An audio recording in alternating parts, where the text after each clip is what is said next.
Hello everyone, Valentino Megale here, and welcome back to the new episode of our RBS podcast series for our alumni community. So the last time during the first podcast recording, we discussed about the applications and the opportunities and also the challenges of generative AI in the content creation, image generation, and video generation.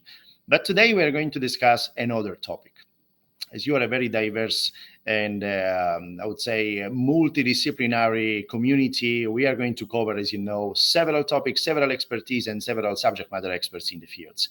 So today, the title is Luxury and Loyalty in the Post-Physical World. We are going to discuss this topic with a special guest. I'm happy to welcome on our digital stage Francesco Pagano, who is senior partner at Jakala, a company which is active in the domain of AI, data, and experience-driven solutions that is headquartered in Milan but operating globally. Francesco, welcome to our digital stage. Valentino, thank you very much for the invite. Thank you for having me. Amazing. Thanks a lot for having you. I don't know if you want to offer a little bit of context also of what you are doing at Jakala and beyond, because I know that you are super active in several fields. No, absolutely. Jakala is one of the best martech companies in the world, privately owned, global. We like to use technology to make sales and marketing better, and we have a huge vertical for luxury and fashion, as you mentioned. So I'm very intrigued by the conversation this afternoon. On top of it, I am a contributor for Il Sole 24 Ore, a business paper based in Italy, an angel investor. So maybe I'll mention a couple of companies, Tokenance and Circular. Very much intrigued by AI and blockchain. Probably, Valentino, because I'm getting old. So it's one way to keep up with the pace of technology. One book that I'm going to mention since the man turned 90, I recently wrote a book together with Marco Di Dio Cazzello on Giorgio Armani. The man turned 90 last year. This year, the company turns 50. It's a good business case. So it's the only recommendation, only suggestion. No need to buy, only a suggestion. Thanks a lot. Thanks a lot, Francesco. And of course, remember to connect also with Francesco Pagano on LinkedIn. You will discover a lot about several topics and his work. But as traditionally we do, let's start with a question. And let's be quite optimistic, no? And let's see how digital technologies are disrupting luxury. So luxury traditionally is depending on physical contact, on exclusivity. So how the brands in the luxury today, from your experience, are adapting or maybe embracing the digital world and the delocalized global markets that we are seeing today? What do you think? So the answer is twofold, Valentino, and let's exchange on this just to add a little bit of, let's say, spice to the conversation. So the answer is good. So since COVID, I think the process of going digital has accelerated in the world of luxury, and bad, because to be honest, luxury doesn't like digital. Just to give you an example, I mean, Chanel launched their e-commerce only in 2017. So, I mean, very recently. If you think of Rolex, for example, the total market leader of the watch universe, Rolex is a brand worth more than $10 billion today, so a mega brand in the marketing jargon. So they still struggle to sell their gear online. So I think there's some sort of paradox in the world of luxury. We as luxury players, actors, stakeholders, practitioners, we struggle with the digital world. Fashion is a totally different universe. Fashion adopted digital very, very early. So maybe to do one more step in the conversation that we're having regarding digital. So I would say there's two main uses for digital and the digital tools today when it comes to fashion and luxury. Number one is the personalization. So the marketing of one. So you mentioned exclusivity. It's that dream to give that person, that fan, that consumer, a unique experience only for him or her. And this is feasible now in digital and increasingly so with exponential technologies. And then the second thing is the death of omnichannel. So 10 years ago, I was a little bit younger, and it was all about omnichannel, the same message across all touch points. You start somewhere and then you continue somewhere else, your journey. I think what is happening now is I'm not going to interrupt you. So technology and digital is so smart that is going to understand who you are, in which phase of your day or life you are, and serve you something that is completely customized, even to that second. It's not only you, but it's you in different phases of your day and life. And I need to be able to fit. So I'm not going to interrupt, but the whole channel mix is going to adjust to your needs. That was impossible until today. And I think this is very, very much in line with what luxury wants to cater to fans. This is a very interesting one. So a sort of a personalized omni-channel, or a new kind of post omni-channel, no, marketing and sales process. Can you maybe make an example about a particular brand that is embracing this kind of level of customization? Or Yeah, maybe a particular kind of product that can be more approachable from this point of view. no, for sure. And I think, no brand is, so most brands are experimenting. So let's say Mhm, probably not all brands have 100% of depth in all the exponential technologies and touch mhm, points, for example. But if you think, with the advent, for example, of digital identities, NFTs, wallets, so it goes, if you take a look at the Aura consortium that covers OTB, Louis Vuitton, Prada Group, and many more. So mhm, there's the possibility to be recognized, whoever you are, from New York to Dubai to LA, even though maybe that point of sale, that boutique is being operated directly or by a franchisee, for example, mhm, or online. And if I am one of your VIPs in my wallet, there's 5 bags, for example, then you understand who I am, in which phase of my consumer journey I am. And maybe you offer me a special VIP treatment in New York, even though I live in London. These things are feasible today, are being acted against today. Are they big? Are they mainstream today? Unfortunately, no. So if you think of Aura Consortium, so basically there's 50 million wallets out there dispersed in the world, which is a tiny fraction of the overall fans and consumers of luxury out there. Luxury is a huge market.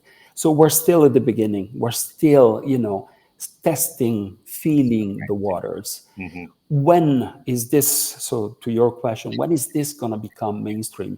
Probably in 2030, when there's going to be a big swap between boomers and my generation. So I feel useless today, Valentino. I'm going to be useless in 2030, and new generations will be responsible for the vast majority of purchasing power. This is where you're going to see. So if there's alumni working in luxury and they feel the pressure, the heat, the fear, no, I think we have all the time to make sure we're ready by 2030. Well, that's an interesting one. And you talked about NFTs. You talked about the blockchain that are rising stars, no, in the technologies right now. Even after all of the hype that we saw about the NFT, but now we are rediscovering a little bit the impact of NFT, the technology, the rationale. Um, when we talked about NFTs also here at the Rome Business School, we often talk about them as community management tools.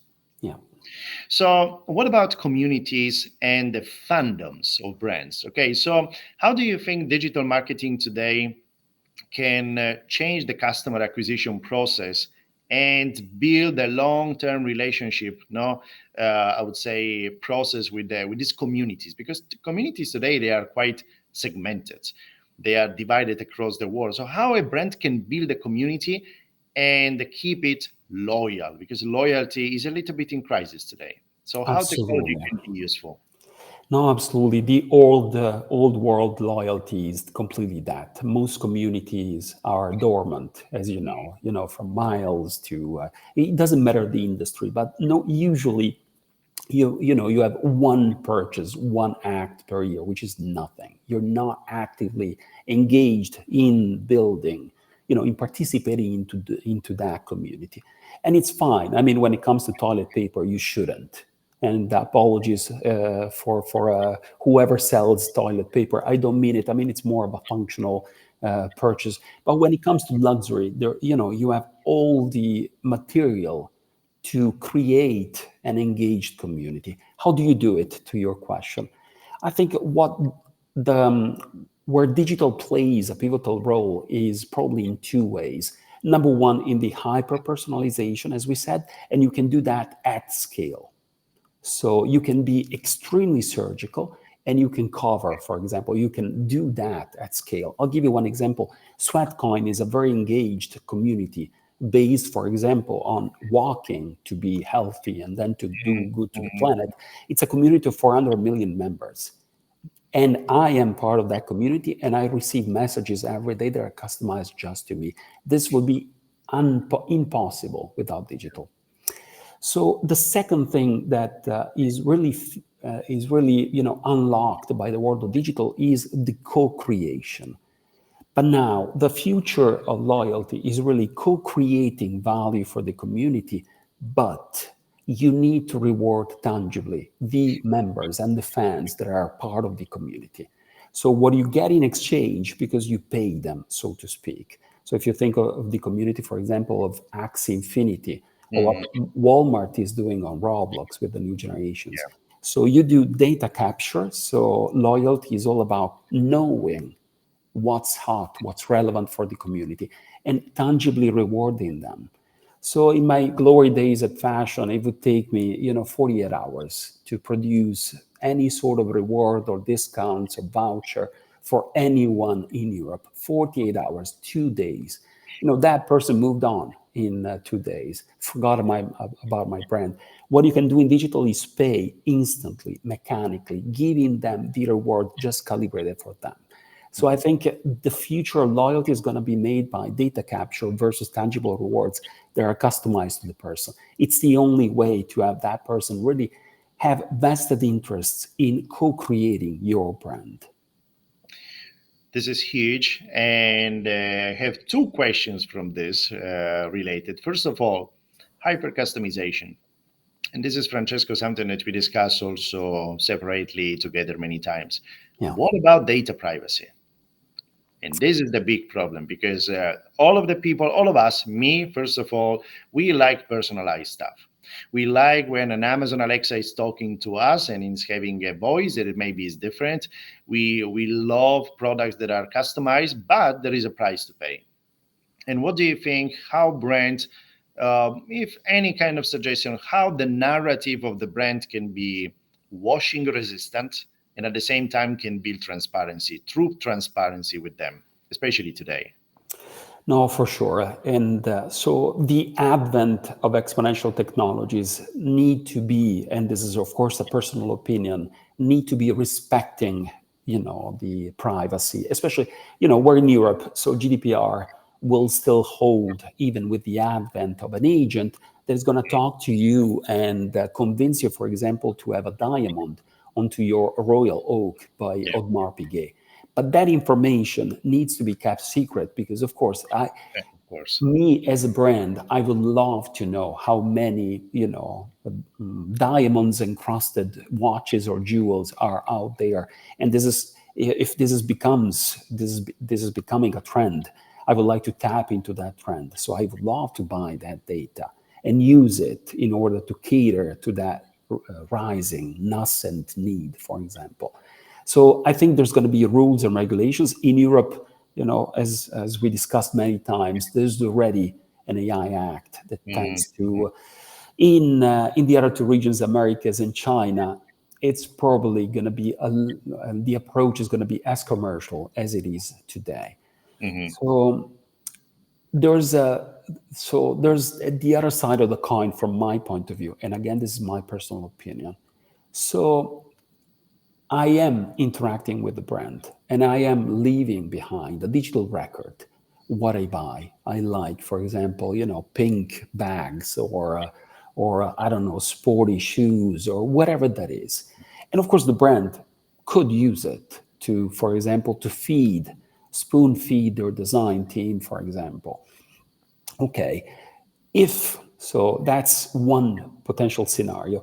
if you use my information, even if it is assembled, put together in a bulk and anonymized, you should pay me. So the use of my information. So I go back to the point I was making before.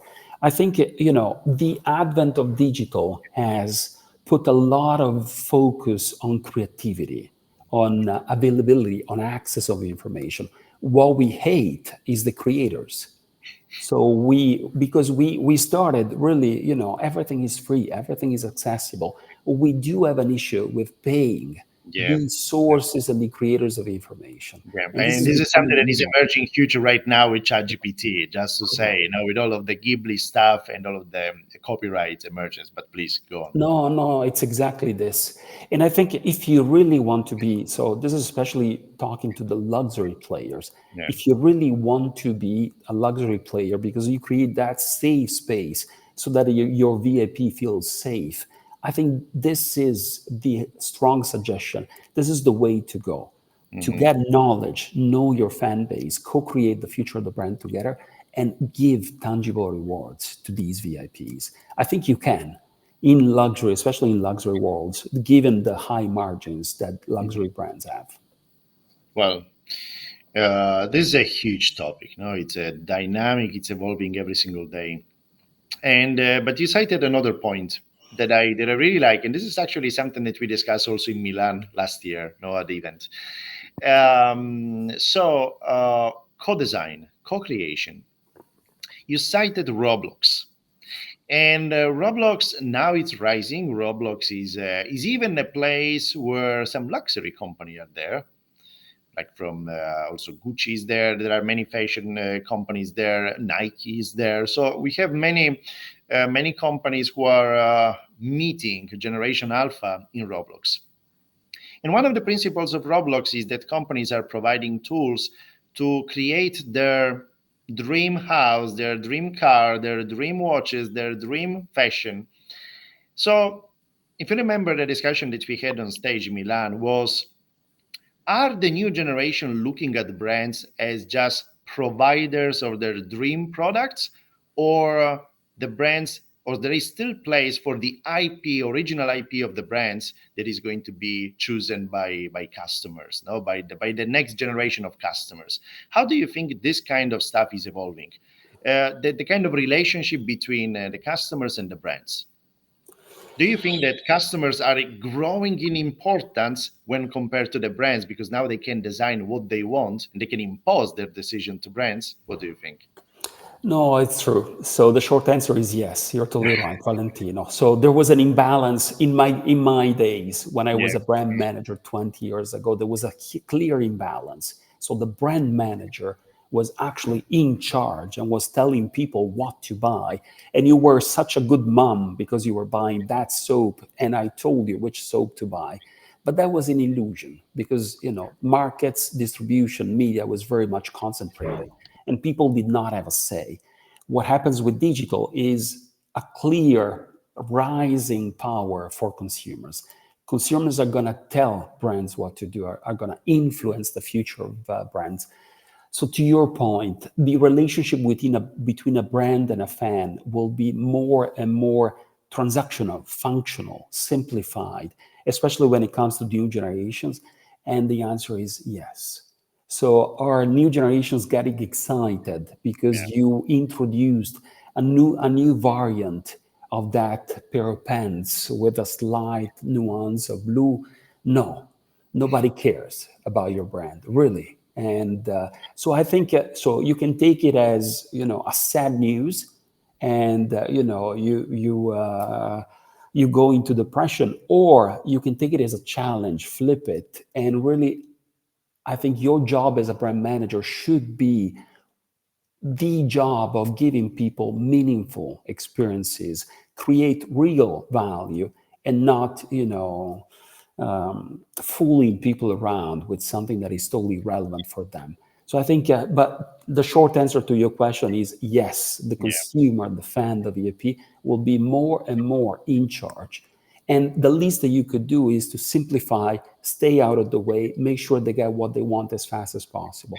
If you move into an inspire or the light territory, make sure you're giving them something that is extremely unique. I'll give you one example. Yeah. So we were working with I was working in a past life with an automotive company, and I think, I don't know, whoever in that meeting with the VIPs and directors said, okay, we're going to give people a letter signed by our CEO. Who cares? I mean, not even an employee wants to talk to their CEO because the man is toxic. Can you imagine the fans? Give them something that really, makes their social digital status higher. Give them something unique. Not just give them crap or trash just because that's what you think they're gonna get. So I think luxury brands, they're gonna be challenged really to go to the essence of who they are. Who they are, and also what people really want. No, Yeah. this kind of shift from experience that we really like, but the new generation, they want to express themselves through the product. And today they have a lot of digital tools to express themselves. Well, this is a lot of great insights, Francesco, and for sure this is going to be gold also for our audience. Just one last word from you. Imagine that you have students and professionals who wants to embark in the fashion industry and luxury industry, two different kind of industries, of course, but you touched both. um, in 2025, they are starting their journey. What would you suggest to them? What kind of trend to attention, but also maybe a skill to develop, which is something that they are, I would say, looking for, especially in educational journeys like at here at Rome Business School. What do you think? No, absolutely. And I had the pleasure, for example, to attend the end of the year party of the Academy at Louis Vuitton in Milano. So I would say the luxury universe is still product led. So if someone, starting their career, if they're still, if they are into design, they really want to make and craft luxury products, for sure they need to focus on product. It's still, there's a big chunk of luxury that is product driven. A Birkin bag or a Royal Oak or a Nautilus, be the one who's going to create. So there's still room for artisans. So I would go for that if you are that kind of person. If you're not, and this is true for the rest of luxury and fashion, I would say what you need increasingly is digital tech skills first. So, and this is a recommendation that we've done. We've done a study with 350 CEOs with Il Sole 24 Ore. I think you need to be more tech than my generation. So number one, you need to have a more sustainability source of sensitivity, needs to be at the heart of the way you function. Number two, differently from my generation, I think you need to approach marketing and sales in that co-creative way. And number four, have a mindset of change. So start early to have that sort of mindset of change. In my days when I started, Valentino, you may remember, but we were doing 5 years plans, food companies, coffee companies, fashion companies. And I think, and we had this sort of mindset, there's a plan to follow and no deviations. And it was also a matter of focus for sure. I Mhm. think, if you want to win in the future, especially in fashion, you need to have this mindset of change Yeah. and not to take yourself, you're not the center of the stage. You're not the diva of the show. And so that these would be my four suggestions for a young kid out there. Thanks a lot. Thanks a lot so much, Francesco, for making the time. First of all, it's great to see you again. We had the opportunity to meet in person sometimes, but now it's great to meet also remotely. And Francesco, once again, for all of your expertise and your insights, I want also to share with our audience just a reminder that you are part right now also of the RBS community of alumni. So if you want to join the community, scan the QR code and you will go straight to our social media network and social media community when you can keep updated with all of the next news. Francesco, once again, thanks a lot. Thanks a lot for all of the audience, and see you the next time with the next episode. Thank you, Valentino. Ciao. Thank you. Thank you.